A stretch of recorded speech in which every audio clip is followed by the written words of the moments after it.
What's the best way to eat if we want to build muscle and lose fat and just, feel better and look better? You want to have like 4 meals a day, right? And each meal you want to aim for 20 grams of protein, okay? And try to get this from a natural source. Make sure to get something green on your plate, right? And then get 3 to 4 ounces of a carb. I think every human on the planet should work up to being able to deadlift like their body weight plus at least 50 pounds. And that's not unattainable, right?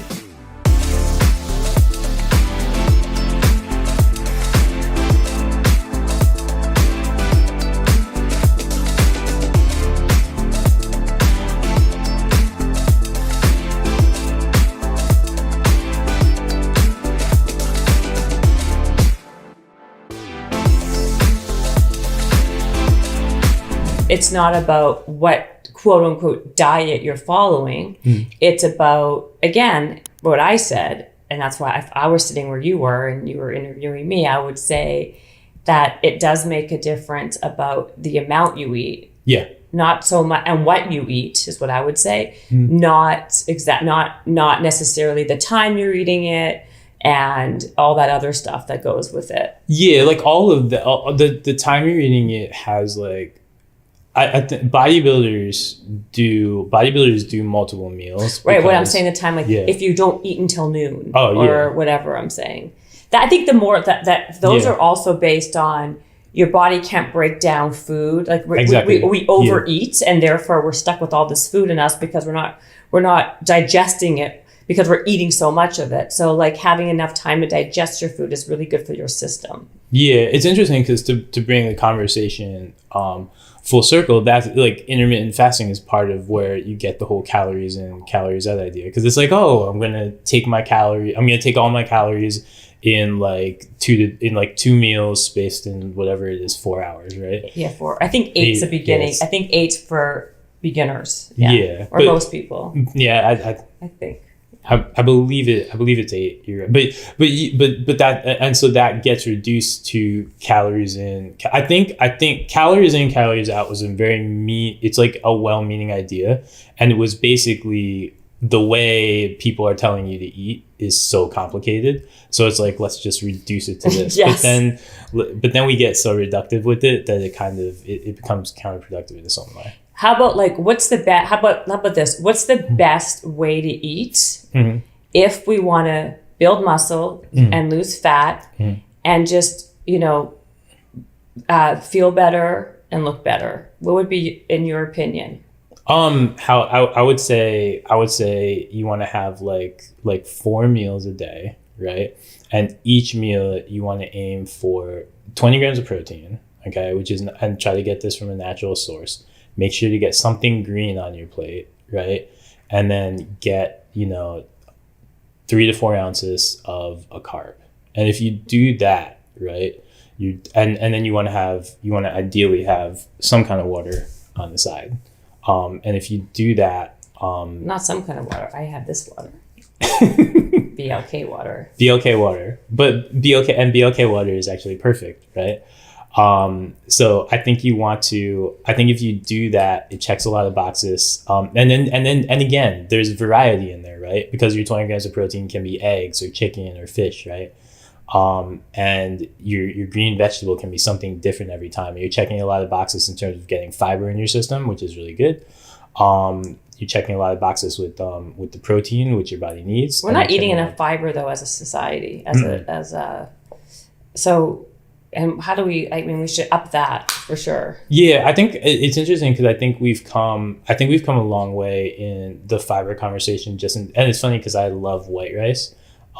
Which is I can't. I know I've seen you've had it like 5 times since we've been here. I mean, to be fair, I don't know if they have brown. They probably have brown rice. I probably could ask for it. I've kind of enjoyed just getting away from brown rice.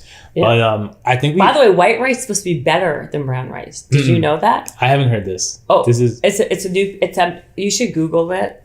You should do a story on it. I heard that there's a whole myth about brown rice versus white rice. I don't remember what the myth exactly is. I can Google it right now and tell you, but I had someone on here recently who told me about this, and it's pretty amazing, actually. I'm gonna Google it. White rice versus brown rice. I was a brown rice person too. I have heard the thing that brown rice is overrated compared to white rice. Like, it's not markedly better. It's not markedly better. It's not. Yeah, white rice tastes so much better too. I'm also Asian, so I'm kind of like... I know. Well, I was going to say, I mean, you're naturally going to probably live to 177 because of just all the rice you're eating. But hold on. Brown rice versus white rice.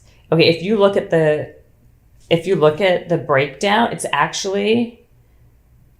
The fiber content in brown rice is like minusculely higher, but... Yeah, it's basically a little bit higher, like between 1 gram and 2 grams more fiber. And then I'm not finding it properly right now. I'm gonna look it up and then get back to you on that. But from what I heard, it's not that much different. White rice is... See, again, there's another... I think what happens is something gets traction and then everyone just follows that.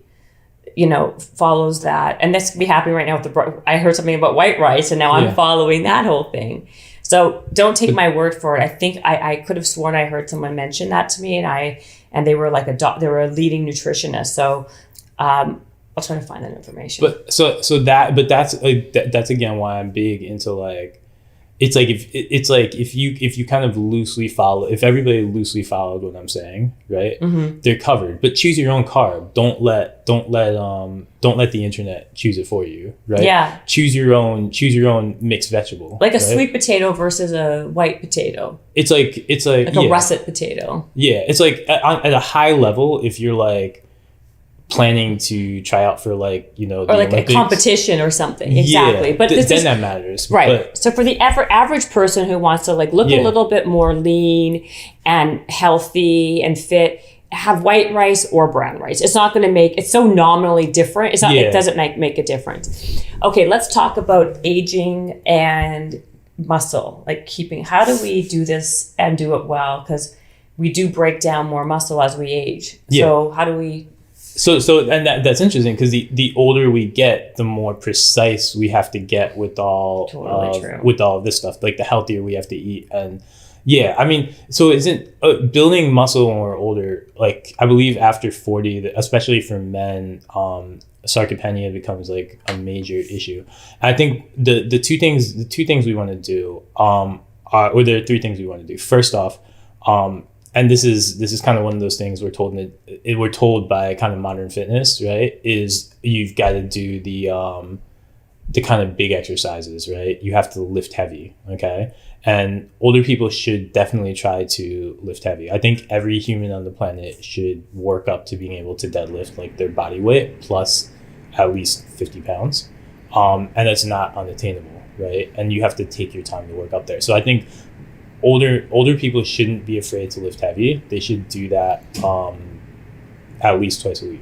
Right? Well, you say heavy though, right? Like the fear is that, especially as you get older, like you're gonna put your back out, or you're gonna injure yourself for like injury prevention. Yeah.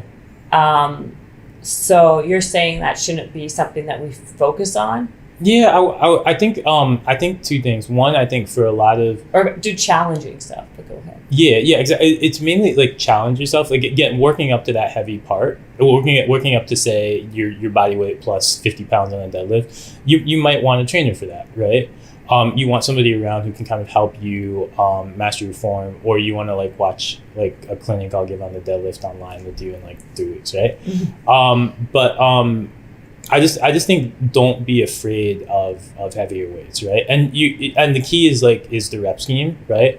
Is like it's like you learn with lighter weights how to kind of get your form down, but then you've got like at some point you want to challenge yourself, right?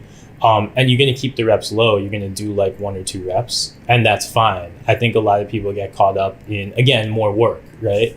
So it's like, oh, I'm going to do sets of like 12 and 15 reps. I'm going to tone, except toning really doesn't toning doesn't really exist, right? And it's like, again, talk about that. I think people don't really, you and I may think that, but most people don't realize that. So why don't you talk about that? This whole toning myth. That's a myth. Yeah, I honestly I barely even know what the word means, right? It's funny because when you read women's magazines.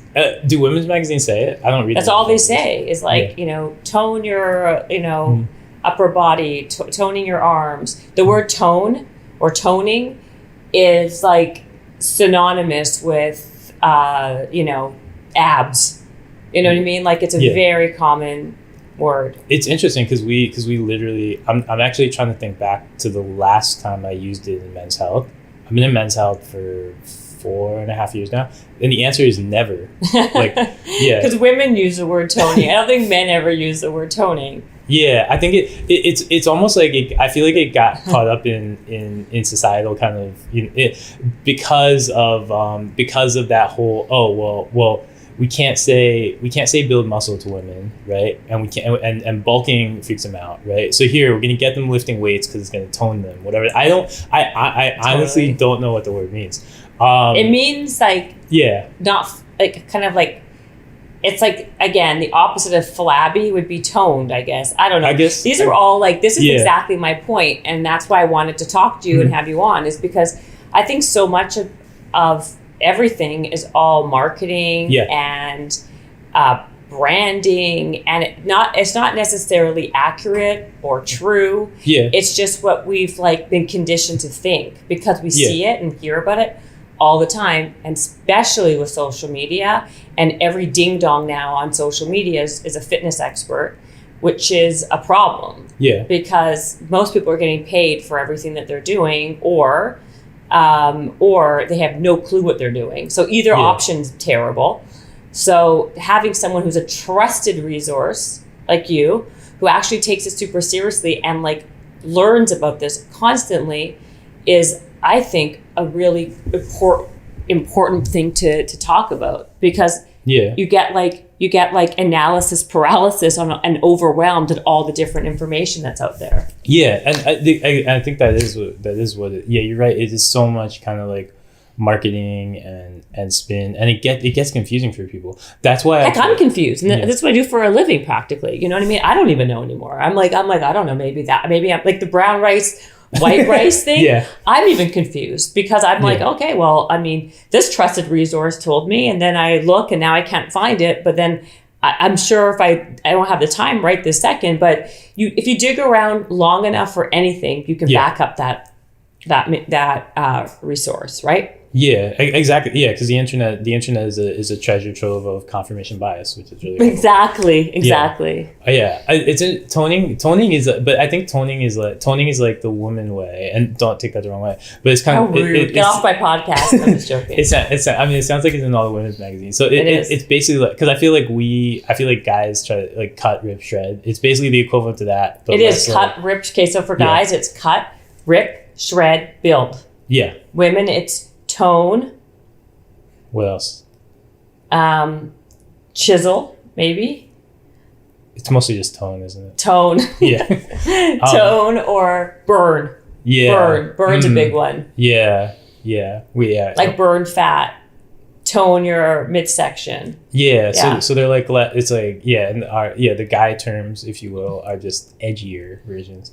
Yes. But the men's magazines do have way better workouts that are more effective. I will say that. That's why, I have you here today, because the truth of the matter is I do know enough to know that women are kind of shown and taught to be lifting lightweight, very lightweight, and they actually, or no weight, and they believe that's actually going to get them to their goal.